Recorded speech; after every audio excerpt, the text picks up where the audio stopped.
All right, let's get started with the first March 2021 OpenZFS leadership meeting.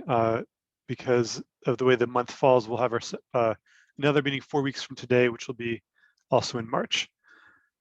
There's not too much on the agenda for today, so there'll be time for Q&A or other discussions.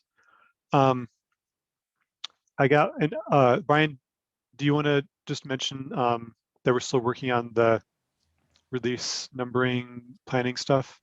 Yeah, I don't have a concrete proposal for today, so nothing much to share there. That's about it. All right. So we'll aim to get that together for next meeting.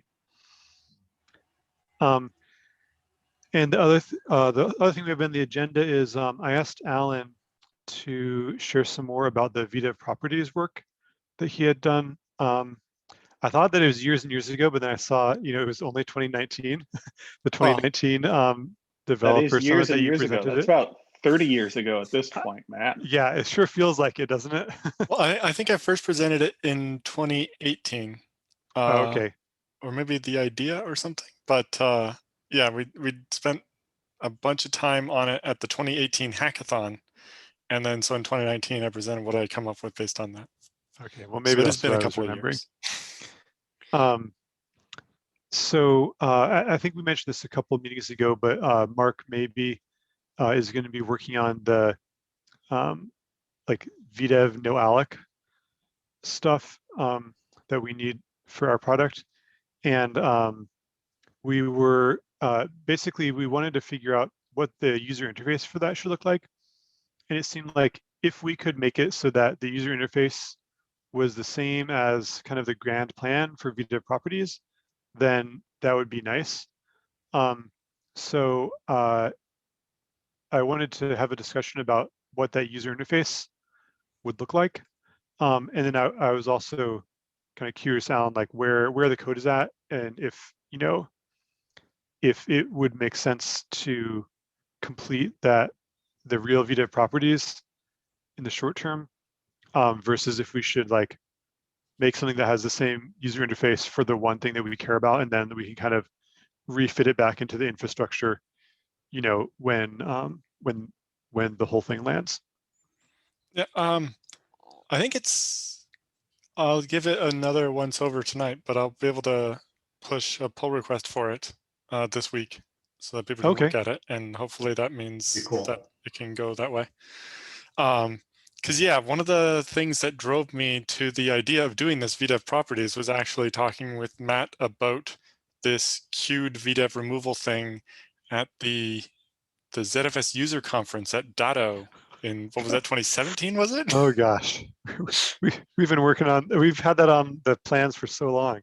Yeah, and that was one of the ideas. And then I know I think it was Richard was put some comments on the slideshow based on the mailing list post earlier this week about also using it for if you have something like a metro setup where you have mirrors, but some of the disks are actually remote, being able to express, you should bias towards reading from the local mirror. And he had a better way of doing it than I had thought up that he put in the comments that I'd like to look at too. So yeah, as it exists right now, it's mostly read-only properties that it exposes, a bunch of stuff from VDEV-T that are just counters and so on, kind of like the PERS dataset counter kstats that we exposed not that long ago, and then I ported to FreeBSD. But those on a per VDEV level, which is also somewhat interesting, especially if you have mirrors, seeing how much more work is one of these mirrors doing than the other, and so on. But it does have, it takes advantage of the per VDEV zap that the device removal code added to be able to track its status and so on, to be able to store stuff. So you can have comments, and I created user properties so you can put whatever arbitrary information you want about Vdev on the Vdev. One of the ideas we had talked about at a FreeBSD developer summit was kind of our version of the Z tool, the event daemon, being able to apply a partitioning scheme to a replacement disk before starting the zpool replace, or whatever. So, if the original disk is partitioned this way, if we store that information in a Vdev property, then when we go to replace that disk, we can apply the same things to the new disk. Or one of my pet peeves is always, I want to know the serial number of the disk that's not there anymore. I can know the serial number of every other disk in the pool because it's there, but I want to know the one that's gone so that when the person in front of the rack pulls out a disk, they can verify that that was the right serial number, and so on. And so that's why I created this. Yeah, those are all some like good use cases. Yeah, and any settings that made sense there, it made sense to try to hook them up to be the same way you set settings anywhere else in ZFS, which, is ZFS set whatever or zpool set whatever. Originally, I had tried a couple of different syntaxes. I think originally it was zpool set property at Vdev, then the pool name or whatever.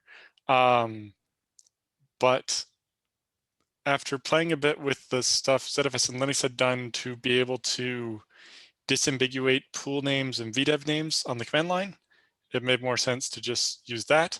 And so the current form is zpool set property equals value, the name of the pool, and then the name of the Vdev. And that allows you to set a property on a specific Vdev. And then on a get, you can specify multiple Vdevs if you want, or the keyword all, and get that property from that list of Vdevs or all of them. Can't you supply multiple Vdevs on the set? I don't know if I allowed that, but it could, if that makes sense, then yeah, it probably does make sense because you want to atomically set that on a bunch of them at once. And even it's not necessarily atomic or even just a convenience that says, all right, Yeah. we want to set this value across all my Vdevs or all this set of Vdevs. And right, especially the no alloc. You want to say, all right, I want to actually remove 5 drives, so I'm going to go now no alloc all 5 of those drives at once. Yep. Yeah, I think that this pretty much makes sense. My one idea that I had was, when you're doing like zpool set, there's a lot of positional parameters there, right? So you have like zpool set, property equals value, pool Vdev. Yeah. Which is more than we typically have. So I was thinking about how this works for like data set properties. So there you have basically like ZFS set property equals value pool / data set. So I was thinking of like, and if you want to set it on multiple things, multiple data sets, then you have to do like pool / data set 2, pool / data set 3, et cetera, et cetera. And the pool name gets repeated there, and we have checks to make sure that the pool name is the same every time. So I was thinking that like by kind of similarity to that, we could have a way to fully specify the Vdev with one like word by doing like pool : Vdev or like something like that, like using some other special character to combine the pool name and the Vdev name together, just like we have pool / and then data set name. For the data set. Yeah. Which would maybe make it like a little bit syntactically nicer. I think it's definitely arguable either way. The way it is now is just because it was convenient to steal it from zpool iostat. Yeah, it makes some sense. I mean, you have to be careful though, because you have limited characters you can choose to as a separator between the pool name and the name. Yeah. Another option would be like zpool Vdev set as a new command. But you still end up with the same number of positional arguments if you do that way. Yeah, and at least with ZFS, most people don't know this. I always forget this, but you can actually omit the set keyword. So you can do like ZFS compress equals on pool / FS. And so, presumably we could allow that here as well. I mean, regardless of in either syntax, you could do zpool no alloc equals on pool : Vdev or pool space Vdev. which does make it a little bit more palatable. Right. But yeah, I was curious what folks thought about trying to combine them into one token. Obviously, we haven't done that before. So like, say zpool offline, it's like zpool offline pool space Vdev. And we could like change that to also accept the new syntax if we wanted, like zpool offline pool : Vdev or whatever other separator folks like. I think the part that feels weird about repeating the pool name is you can't specify a Vdev from a second pool in that command. So Yeah, it'll it's the feel same slightly with, redundant. yeah, for sure. It definitely is. And it's the same way with the ZFS command. Well, Yeah, with the data set, it's a trade-off, I think, with the common use case, which is what Matt and I were discussing. The common use case just could be a single VDEV, and so it's a simplification, or it's a little nicer because you don't have to, it's not non-positional now. But you're right, in the less common case where there's multiple VDEVs now, it's more verbose because you have to have that pool name in every instance. Yeah, and I think the same kind of thing applies to the ZFS command. It's just that we bit the bullet very early on of like combining the pool name with the dataset name as a concept, and that seems to have turned out pretty well there. yeah, and with ZFS set, you also benefit from the inheritance, and usually don't have to set the same property on a whole list of things. Yeah, you can, but you often don't have to. Mm-hmm.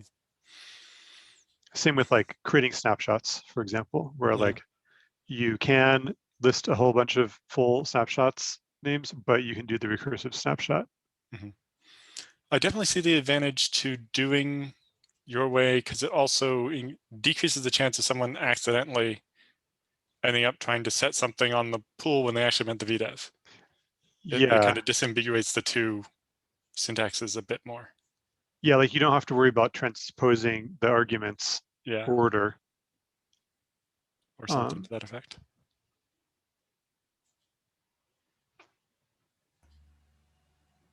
I would just add that there's a little bit of precedent for a lot of the other zpool commands of listing all the individual disks. Like a lot of them accept that now on Linux, where you can give it pool and then like an arbitrary number of disks after it, like zpool list. I think zpool. Yeah, like I reused that because it was nice in there. Right. There's a lot of machinery for that at the moment. So I'm a big fan of consistency. So I mean, intuitively, that's what I would go to, what I would expect to work. Right, like zpool offline pool list of disks. Yeah. Right. And so, and from that point of view, like keeping that and saying like zpool set prop equals value pool list of disks is more consistent with that. Yeah. Right, and that fits in zpool list, zpool iostat, and a couple other things use it. Zpool add. I mean, it's pretty much all the zpool commands. Yeah, zpool set would kind of be the oddball if we went to this. I think my opinion is like if we go to some kind of special character, then maybe we do need to think about like, I mean, I think that like inheritance becomes an interesting thing in the set command. If you can actually do this on devices, like identify a top level and then have it do that for all of the leaves underneath it. I guess I don't see a whole heck of a lot of value to adding this so that we don't have the positional nature of it, given where it is in all the other commands, would be my only comment. All right. Yeah, I mean, I think especially if folks don't see value in kind of reusing that pool : Vdev in other places. I do see advantage to having a generalized and standardized syntax for specifying the VDEVs in a pool. That in and of itself would be useful for other cases, yeah. What other cases do you think it'd be useful for? Anytime you want to specify a pool, a VDEV, if you want to offline it, if you want to check the status of just that, having a standardized syntax strikes me as a useful thing to go into. Yeah, basically the Linux one is there, but if we want to change it, we can. Yeah, I think we just probably got to keep supporting the Linux one anyway. But and I think like you pointed out, it's the same as zpool add, zpool create, and so on. Yeah, I mean, all of the zpool commands are like that. Zpool initialize, zpool trim. I mean, that's kind of the convention in all of the CLI commands at the moment. So I'm not sure I'm against having a new one, but if we were to do that, I think we'd also want to apply it to all the ZFS commands, right? Yeah. To let them take the pool, colon, device type. Yeah, it'd be a additional or modification of I forget what the function is called, but it figures out if the list of tokens is a list of pool names or a list of a pool and then VDEVs. I think if we came up with a new naming convention, we may also want to make it so that the VDEVs are self-describing. Because we have like cases where like you want to identify it as a log or it's a mirror or, so would you want to have like mirror space pool colon VDEV, pool colon VDEV? I mean, like, I think we may want to think about that too if we're looking at a new naming convention. You're talking about for zpool add? Yeah, for zpool add. Yeah, I mean, with zpool add, I think that you would keep that the same because you aren't specifying a VDEV within a pool. You're specifying new things to add to the pool. Right. Right. So like, for example, when you add a new mirror, you're doing like add pool mirror device. But what about like attach? Right. So like when you attach, when you specify the device that you are attaching to, you could specify that using the pool colon device. So it could be like attach pool colon mirror -1, and then the thing that you're attaching to that, which is a device, not a VDEV. Right? Does that make sense? And then the difference between attach and add would be much clearer. I think that would save people a couple of foot guns. Yes. Because the way that you can specify a VDEV, like for example, I think what I was trying to make clear there is that a VDEV like is part of a top level VDEV that has a name that's like mirror -1 or RAID Z1-0, where it has a like dash VDEV ID, and that's how you specify the top level VDEV.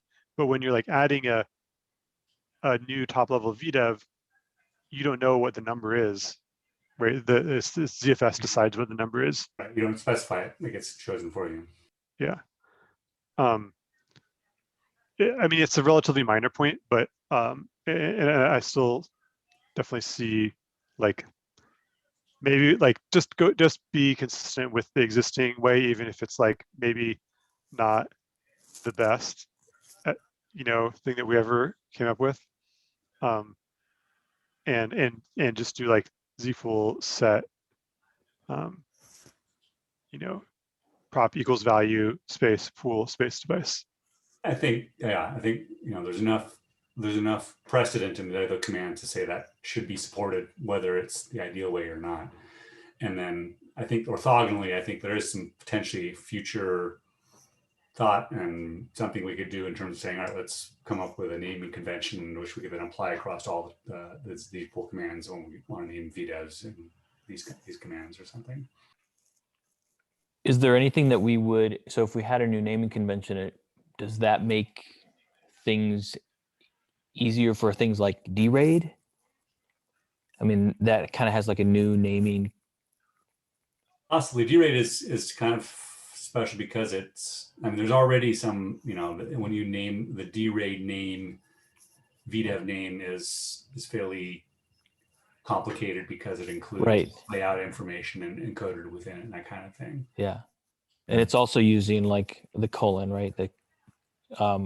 For some of its description. Yeah. It does. Yeah, you can't. Yeah, colon is actually a bad character to choose for the separator. All right.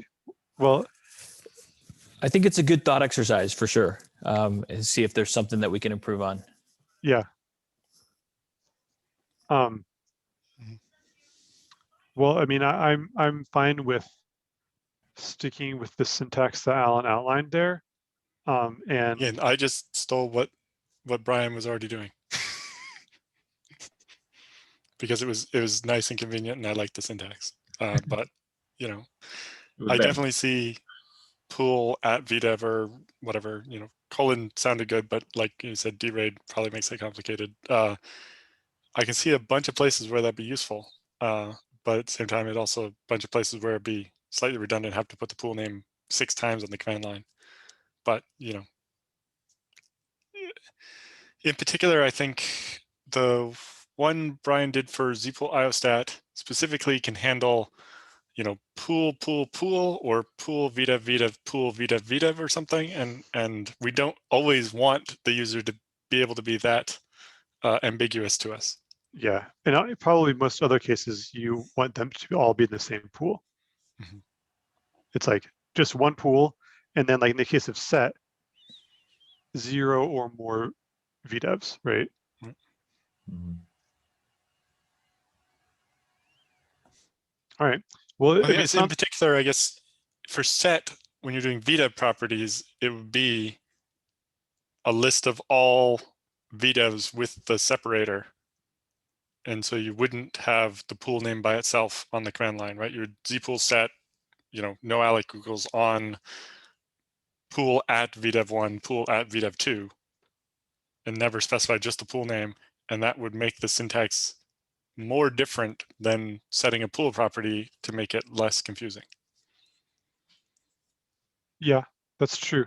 Yeah, I'm not 100% sold on it if it's a good idea to overload zpool set to both be able to set pool properties and vdev properties.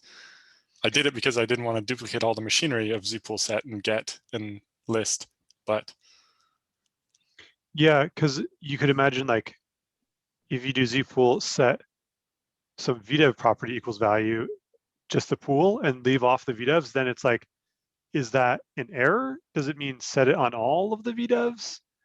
Currently, it's an error. It'll say, okay. you know, there is no property called that for a pool. Okay. I think the only one that overlaps is comment. Is the only pool property that has a corresponding VDEV property. The syntax to set it on all the VDEVs is to use the VDEV called all. I see. Again, stolen from the iostat stuff.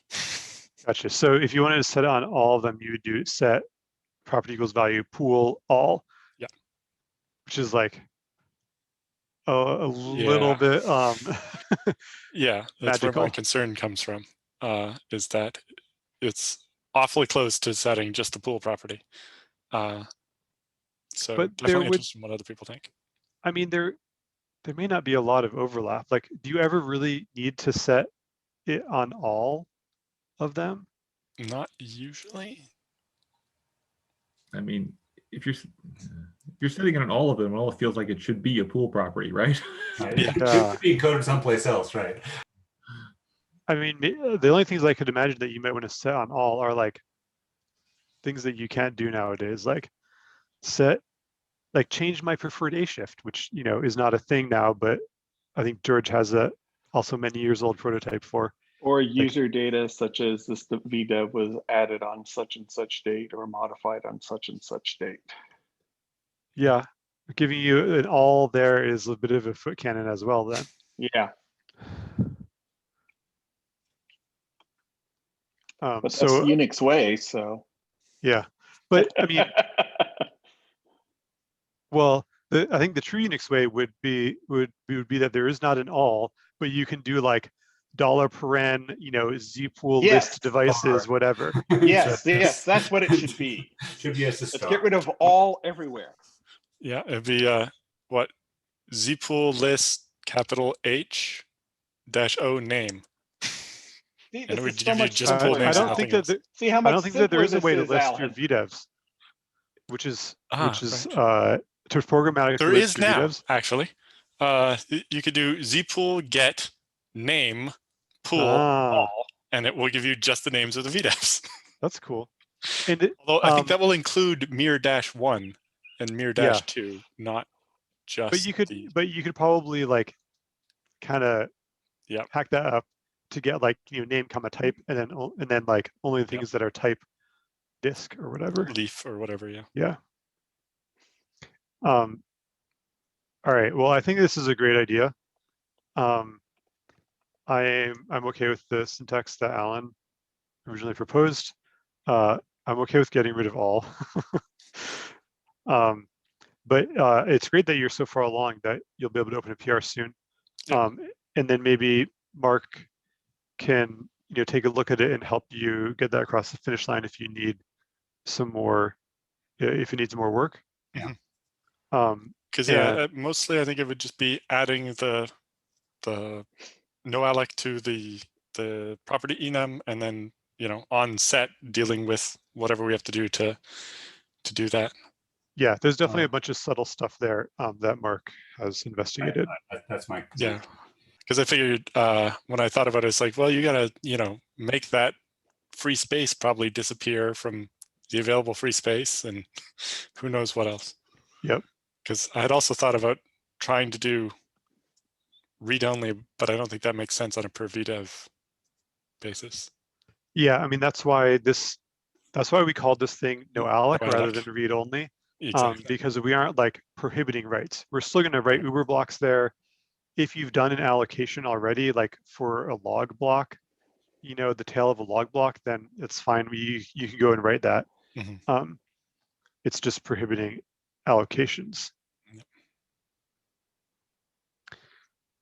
But it's very similar to read-only.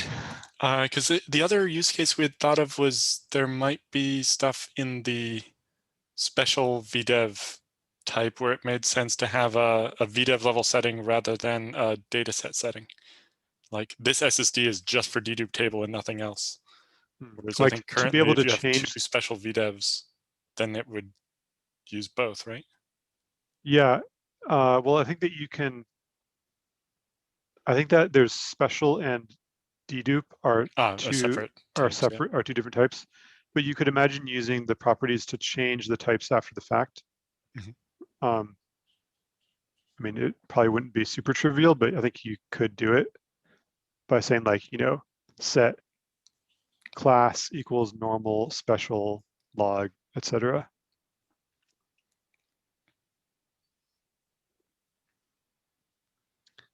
Yeah, cool. I think the only thing the PR will be missing is that I've not written any tests for it yet. Okay. But it'll be good enough for Mark to take a look at and see if it's going to make sense for what he wants to do. And,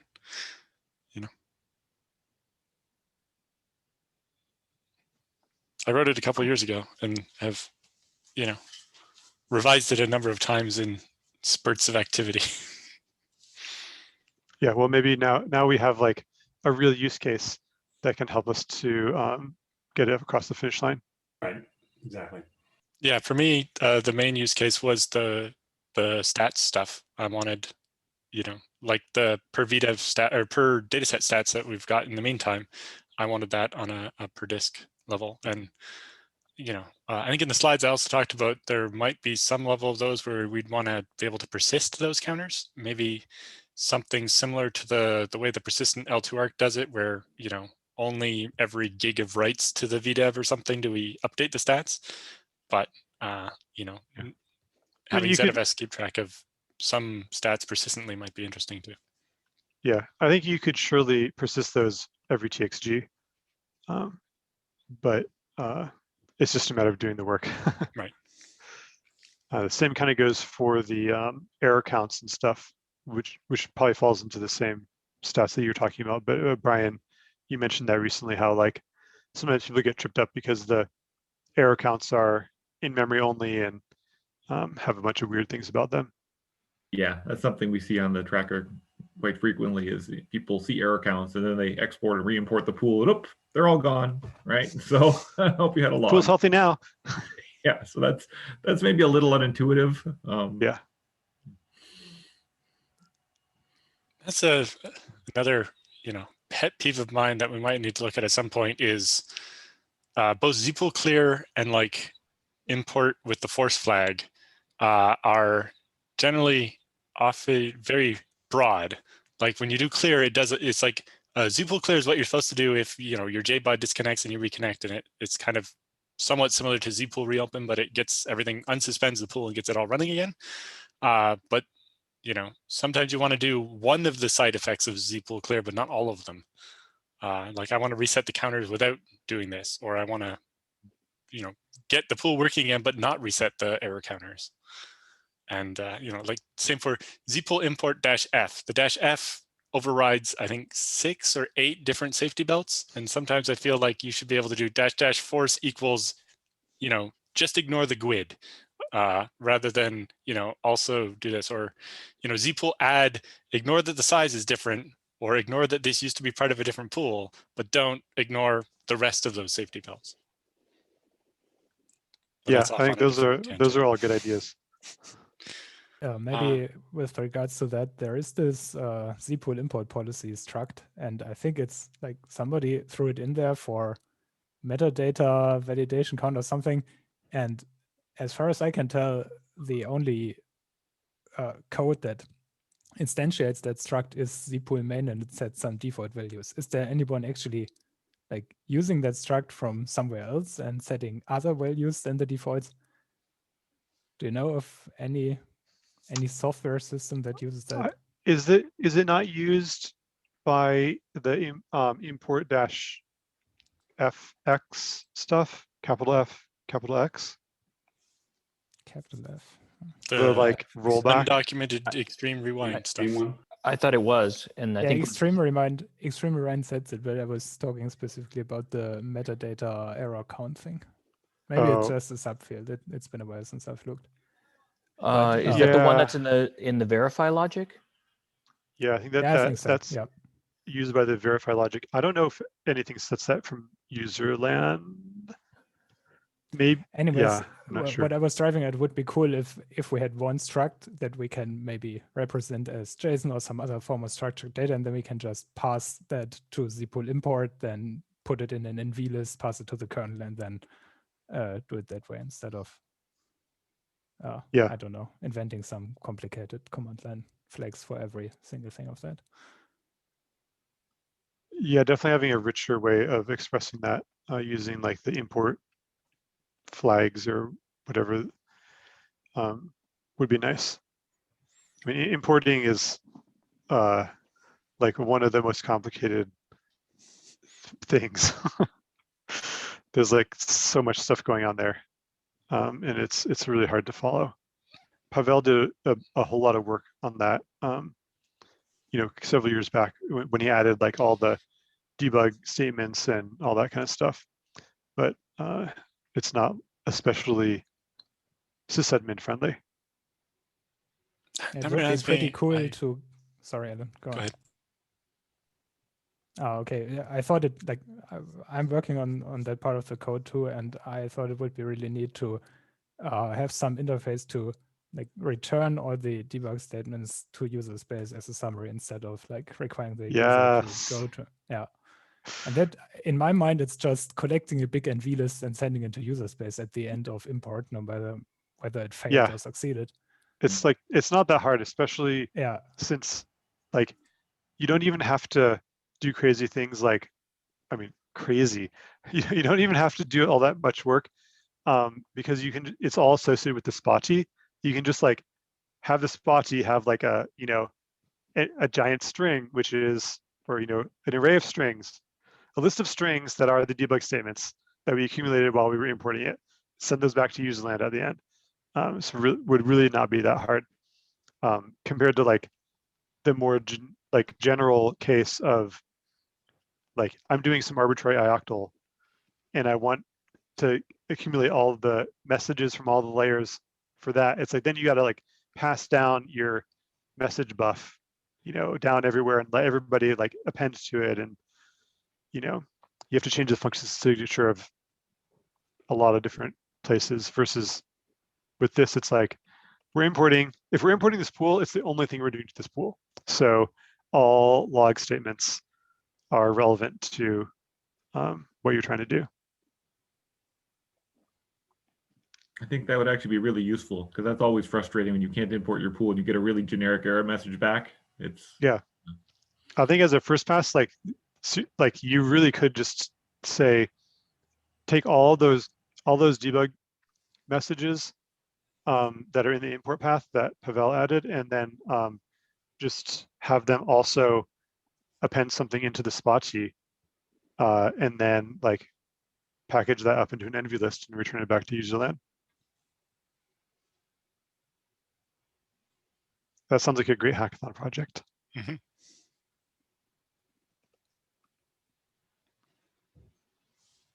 The one I was going to mention is, I think during a recovery some months ago now, we came across that if you disable the SPA verify or whatever tunable while an import is running, it actually skips the verify, but it stays inside the loop, looping over every object in the pool and doesn't break out of the loop.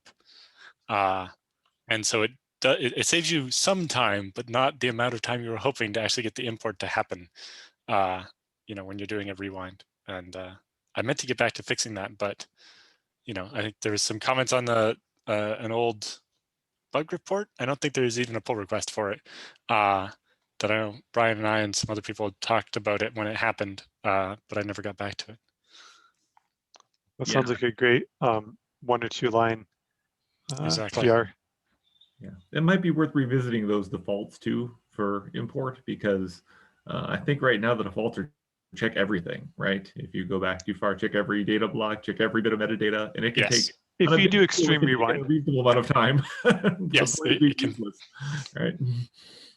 But yeah, but I mean, extreme rewind is like you. Yeah, you're already crazy. in a bad state. Right? You're in a bad place. But yeah, it but at some point, you couldn't import anyway, right? Yeah. It's like, if it's going to take 2 weeks to finish the import because you have to read all 300 terabytes, then is it worth doing the import? Or you do an import read only, extreme rewind or whatever, and do a scrub, and if it doesn't start blowing up right away, then good enough, ship it. Which is what we end up doing, is restarting and trying again with the variables off. But I guess the other thing I found in my Git tree while digging up this Vdev property stuff yesterday was I have pool user properties. So you can just set arbitrary user properties on the pool. That one, I think, turns out to be like this big of a patch.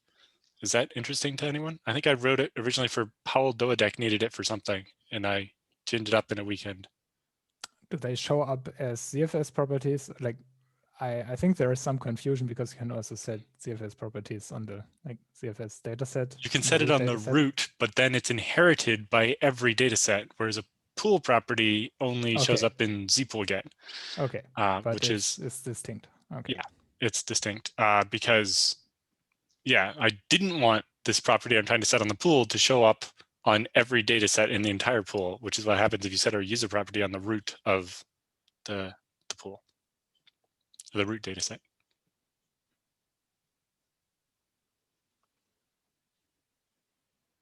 But does anybody have a use for user properties on a pool?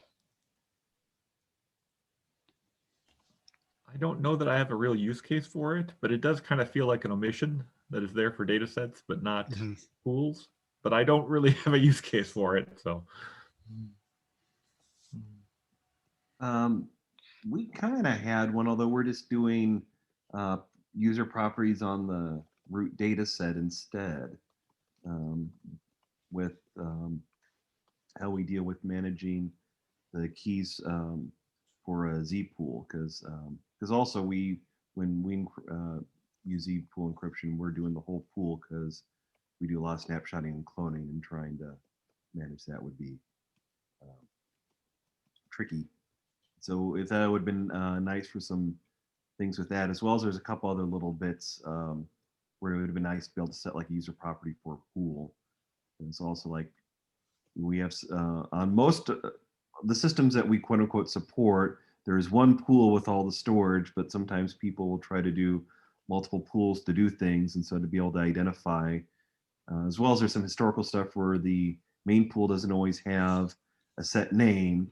So being able to identify, okay, which pool is actually the main pool that has all the stuff that we're looking for. We'd be able to do that with a user property would be useful. Yep. Though there are ways around it. Yeah, I guess today, you can shoehorn it into the pool comment property, or you can use the user property on the topmost file system and kind of deal with the clutter that causes further down. But yeah, I mean, seems like a nice thing. Yep. There might not be a ton of use cases, but if it's just a little bit of code, then sounds good to me. Yeah, it would help me in a couple places. So.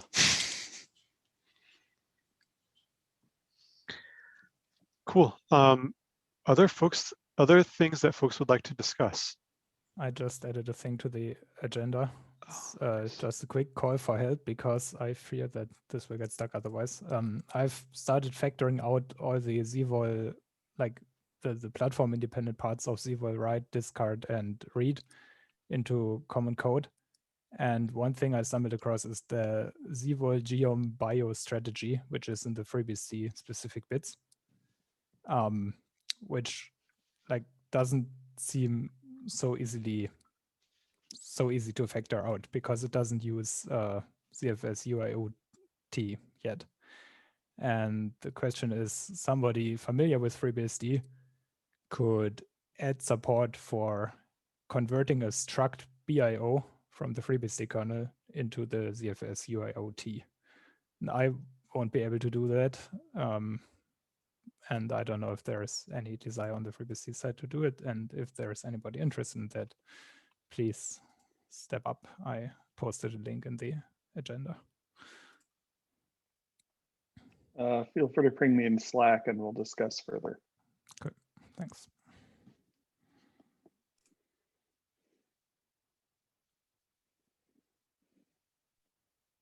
Cool. That cleanup looked really nice so far. And there are some interesting, like small semantic bits, which I think are just code drift over time, but could not be. And in some places, I'm just not sure what the desired semantics are. So yeah, somebody during the PR review has to give that a hard look so that there are no like semantical breaks between the platforms. But I think like if they are, they shouldn't be there under a unified code base. But anyways. Yeah, I agree. And I think I clarified a couple of those that you'd asked about.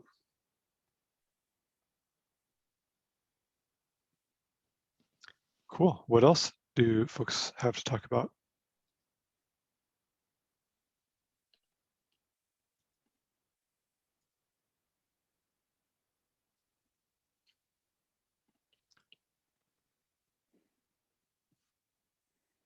All right. If we don't have anything else, then our next meeting is going to be at the earlier time, 9 o'clock Pacific, on March 30th, 4 weeks from today. Looks like the calendar invite time needs to be changed, but I'll ask Karen to take care of that. Thanks everyone for your input. Next time, hopefully we'll have an update from Brian on the versioning scheme. I'm also hoping to have an update on our thoughts on the next OpenZFS conference, which will be in the fall, but we're trying to figure out like the logistics. So I had a question.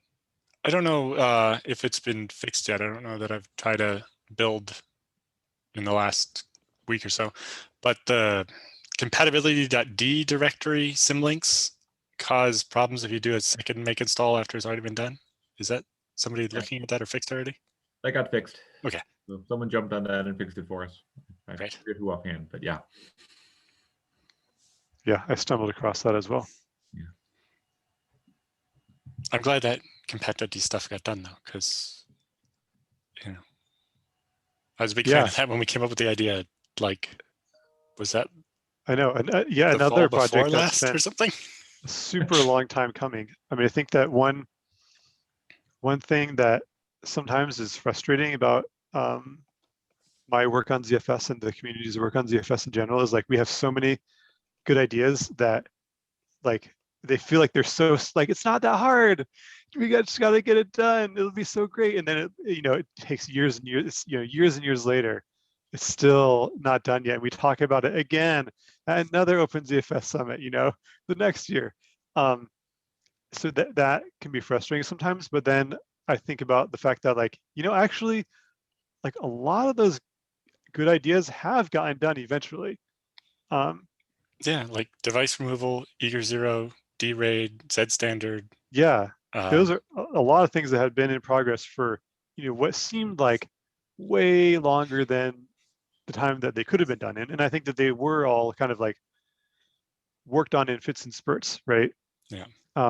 But in the end, I think it's really nice to see that those important things, people do care about them and they do make the time for them eventually. And a lot of that I know is Brian. So I appreciate your work on that a lot, Brian. Yes. Well, it's nice to see all this stuff get done. Yeah, and stuff gets really, really close. It's usually just getting it over the finish line is the hard bit usually. It's like, oh, there's a few things that we got to wrap up and just don't get to it. Yep, trim, persistent L2 arc. Persistent L2 arc, I think must have had at least like 4 different owners over at least 5 years, if not longer. Yeah, so that's great. Mm-hmm.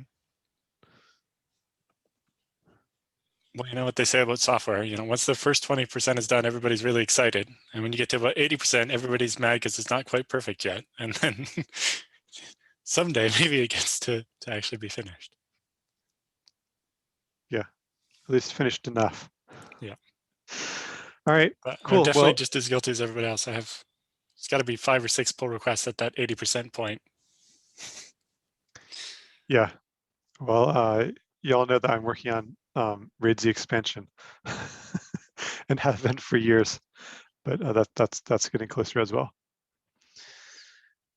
Cool. Well, thanks everyone, and I will see you again in 4 weeks. Thanks.